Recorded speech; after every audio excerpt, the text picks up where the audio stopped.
got this through the post. It's a KeyDiy. It's like a build your own transponder key kit. Well, I tell you, kit, all you get is that and a pin. You have to buy the blade separate, and obviously that's an AT100 for Autel, which covers a lot of cars. Brilliant chip. So basically I just want something that can cover a lot of cars and I ain't got to store lots of stock. So just get these blades, which are cheap. Put them inside here. Make sure that it's the right way, so the hole is facing, and then you put your pin in. I did have a little toffee hammer sort of thing for this, but I've lost it.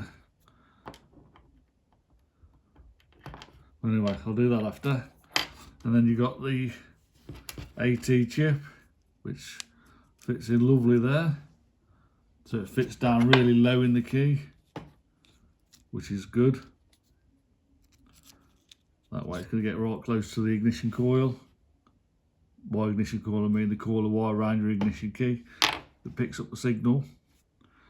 So yeah, really good. So I'll just build it up. I've got to cut the key then. This is for Hyundai. I forget what the name of it is now. It's not written on it. So Hyundai, and then I've got to program it if needed. Some Hyundais do not need a transponder chip.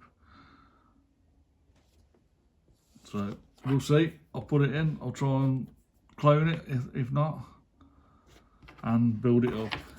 That obviously fits in there then after, and you've got a nice key.